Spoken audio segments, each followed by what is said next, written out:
Nouvelle campagne électorale, nouvelle série de portraits dans l'heure politique qui se met pour vous à l'heure des élections présidentielles. On va partir à la rencontre des représentants mahorais, des principaux candidats à l'élection présidentielle. Tout de suite, on retrouve Abdoulaye Mikidadi, dit Big. Il est le référent de Jean-Luc Mélenchon. Tout de suite, c'est son heure politique.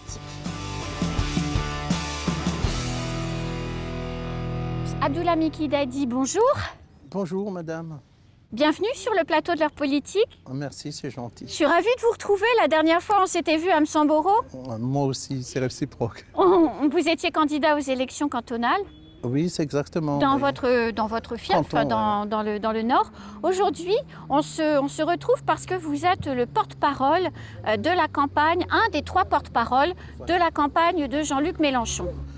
Oui, effectivement. Avant de commencer, j'aimerais quand même, au nom justement de comité local et de comité national de l'Union populaire, que j'expliquerai après, j'aimerais quand même présenter nos sincères condoléances sur le défunt de Cavani qui est malheureusement sauvagement assassiné. Et donc, tous nos pensées vont à la famille qui traverse des moments très difficiles. Voilà. Alors, vous êtes le porte-parole de la campagne de Jean-Luc Mélenchon. On va parler présidentielle. On aura l'occasion de revenir sur la sécurité, puisqu'évidemment, ça fait 2 meurtres en quelques jours à Mamoudzou, des homicides terribles, comme vous le disiez. Jean-Luc Mélenchon donc, est candidat pour les élections présidentielles. Comment avez-vous, avec votre comité l'Union populaire, comment avez-vous organisé cette campagne électorale de Jean-Luc Mélenchon à Mayotte ?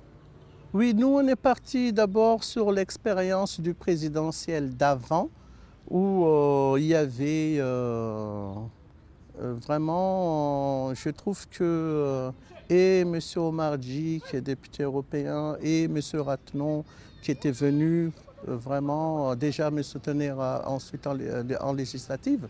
Et je pense que les Mahorais commencent à savoir que M. Jean-Luc Mélenchon s'est positionné par rapport à leurs idées.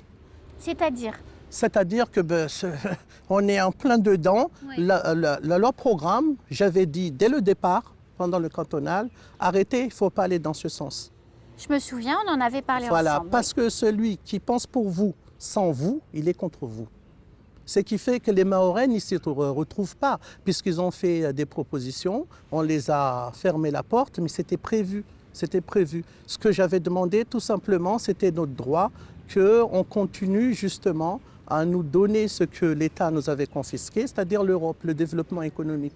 Je suis désolé, justement, mais en France métropolitaine, la région, c'est sa compétence, le développement économique. Pourquoi on ne nous donne pas cette compétence-là? Moi, je demande que ça. Et tout transfert de compétences, j'avais expliqué que c'est accompagné par des moyens.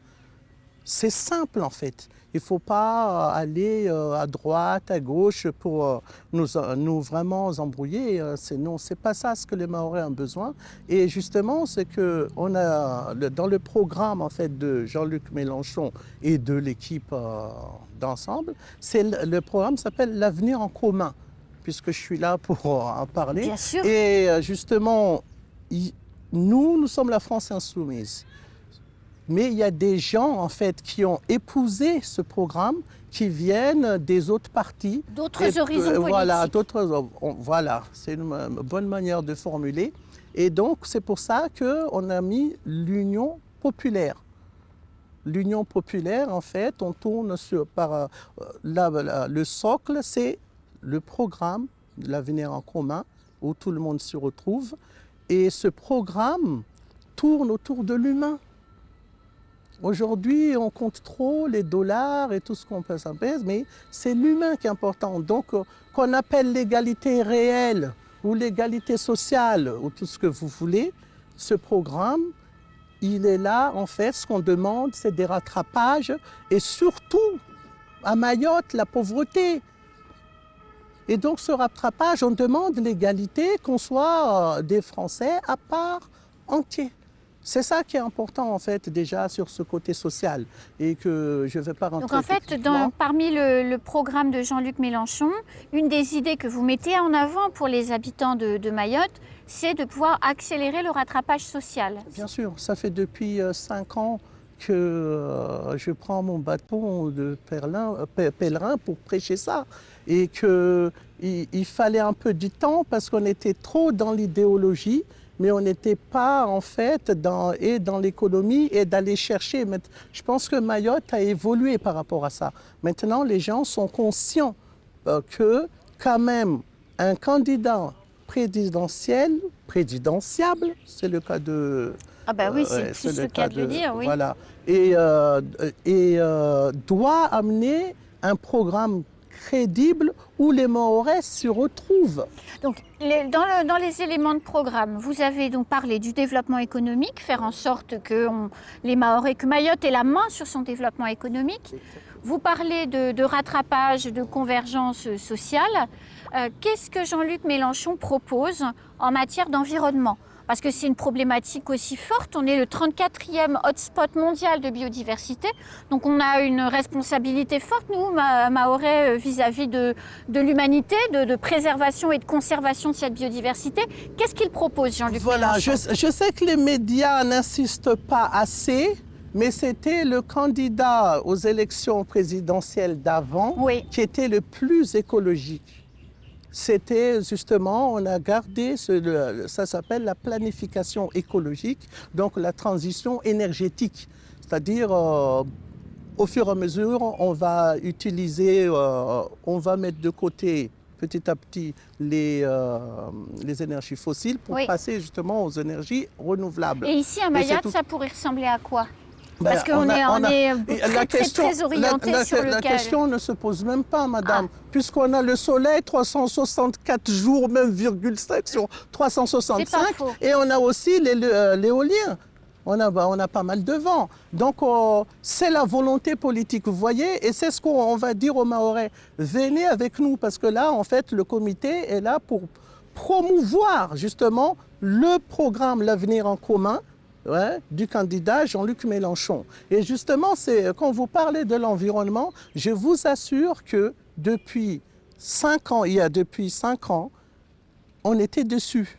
Maintenant, les gens, ça devient une priorité parce que justement, le changement climatique est tel que les autres sont obligés de reconnaître parce que ce n'était pas l'urgence pour eux, alors que pour nous, c'était déjà l'urgence. C'était une prise de conscience depuis 5 ans. Et maintenant, les gens essayent de bricoler, de mettre dans leur programme, ce qui est d'ailleurs, est-ce que c'est bien réfléchi? Je ne pense pas, en tout cas, ce n'est pas profond, parce que c'est fait vite pour dire que voilà, on a quand même notre programme écologique. Mais effectivement, la planification écologique, ça, c'est là depuis longtemps, c'est ancré dans nos gènes. Qu'est-ce qu'il propose M. Mélenchon pour l'eau? Parce qu'on a quand même une problématique d'eau, nous, ici. Je ne dirais pas, madame, qu'on a une problématique d'eau à Mayotte. Parce que le taux de pluviosité est énorme à Mayotte. Il nous en manque au robinet. La collecte de l'eau, c'est là où il y a la faille. Et effectivement, dans Mayotte stratégique, en 2008, où le préfet avait déjà signalé que la population va doubler, alors qu'elle a triplé parce que... Avec l'immigration clandestine, quand on ne maîtrise pas la démographie, il ne faut pas ça. Et donc, il avait insisté sur la 3e retenue collinaire. Oui. Qu'on n'a pas vu le jour, beaucoup de projets vraiment importants qu'on n'a pas vu le jour. Alors, c'était une priorité. Ce qui fait que, malheureusement, et ce qui est bizarre, à Dubaï, en plein désert, les gens arrivent à boire, mais nous, ici à Mayotte, où il pleut beaucoup, et on a du mal, les robinets sont fermés, on coupe une fois sur 2, et le pire, les gens après parlent du tourisme. Mais moi, alors, au début de cet entretien, Monsieur Big, puisque c'est comme ça qu'on vous appelle, et c'est comme ça que vous êtes le plus connu, au début de cet entretien, vous faisiez une allusion au dramatique meurtre qui s'est déroulé là, il y a quelques jours à Cavani. Qu'est-ce que M. Mélenchon propose pour notre sécurité, pour améliorer notre sécurité, pour nous, tout simplement nous permettre de redevenir libres? Oui, moi, de toute façon, je pense que je vais vous donner l'avenir en commun. Et donc, comme ça, vous pouvez le feuilleter. Il y a, pour résoudre ce problème, il y a 2 choses. Il y a ce rattrapage, c'est valable pour les policiers, c'est valable. Mais il y a aussi comment intégrer ces jeunes. Parce que c'est un programme qui se construit sur l'humain. Il ne faut jamais Oui, c'est ce que l'oublier. vous avez dit. Donc, il faut intégrer les jeunes dans la formation, dans la lutte contre la délinquance juvénile. En fait, le Mahorais, il ne peut que s'inscrire dans ce programme. Voilà, parce que ça nous parle, c'est directement nous. Pourquoi? Je vais vous dire pourquoi. Eh bien, 70% de la population mahoraise sont moins de 25 ans. On n'a pas un stade. On n'a pas une salle de culture. Et quand les jeunes ne rêvent pas, croyez-moi, madame, alors là, le dérapage arrive.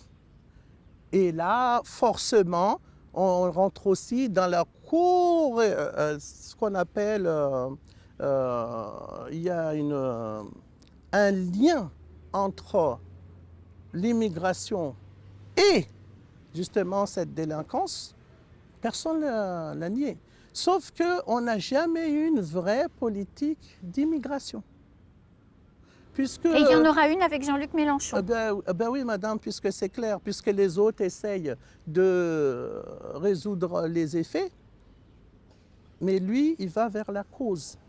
Il faut résoudre la cause. Si on n'installe pas justement, on fait que de chanter la politique régionale. Il faudra un grand hôpital aux Comores, digne de ce nom, avec des fonctionnaires venant ici, qui vont être là-bas, on sait le faire.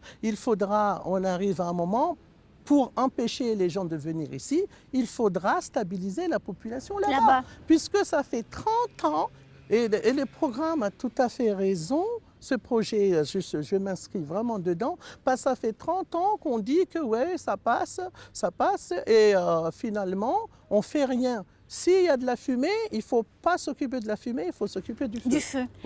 D'accord. J'ai une dernière question, parce que là, on discute entre nous du programme du candidat au présidentiel Jean-Luc Mélenchon. Mais comment la population va découvrir ce programme? Autrement dit, comment vous allez faire campagne avec vos amis pour Jean-Luc Mélenchon? Ben, écoutez, nous, on va porter haut, justement, et leur expliquer ce programme. Et que nous, on dit que ce programme, contrairement aux autres programmes, vraiment nous parle. Vous allez faire des meetings? Comment ça va se passer? Déjà, on va bientôt faire une conférence de presse et on va mettre en fait des équipes dans chaque commune et aller sensibiliser les gens. En porte à porte, en fait. Par rapport au programme, on leur demande même pas de changer de parti. On leur demande juste de venir rejoindre l'Union populaire. C'est ça qui est important aussi, parce que ça fait longtemps qu'on a parlé de ça. Je reviens encore, il y a une polémique non fondée, je dirais même stérile, qui disent que voilà, nous on s'inscrit bien dans l'espace Schengen. On veut que ce visa qu'on appelle Balladur, parce que c'était à l'époque de Balladur Premier ministre, on veut le visa Schengen.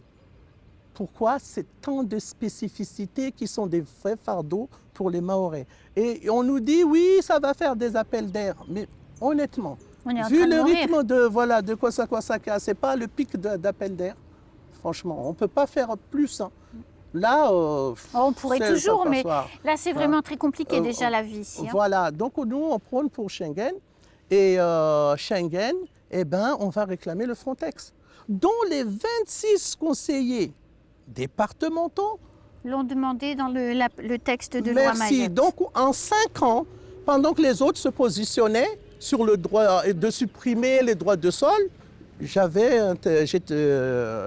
là pour expliquer déjà, il faut le visa Schengen. Donc, il faut qu'on aille vers quelque chose d'humain, mais d'efficace. Et à partir de là, on va pouvoir progresser parce que tout est lié. L'immigration, c'est aussi l'économie, le développement, parce que sinon, tous les 3 ans, les infrastructures sont saturées. Vous voyez? Donc, c'est ça, ce programme, en fait, il tient compte justement de tout ça.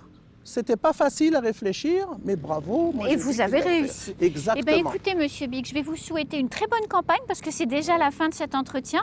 On avait encore plein de choses à se dire, mais voilà, on va se retrouver une prochaine fois sur les différentes antennes de Kwesi pour parler. Bonne campagne Merci. puis, Et j'aimerais dire aux Mahorais, venez surtout, n'hésitez pas à venir rejoindre parce que c'est là où on va pouvoir se développer. Il y a un site internet, une page Facebook, comment on vous Il y a trouve? il y a une page Facebook et en fait, on est l'Union en train populaire. Ouais, de l'Union populaire. Oui, il faut Ok, regarder. merci beaucoup, C'est monsieur. moi qui vous remercie. Et à bientôt. Ouais, à bientôt, madame. Nous, on se retrouve très vite sur les antennes de Kwesi et sur le plateau de leur politique pour un prochain portrait.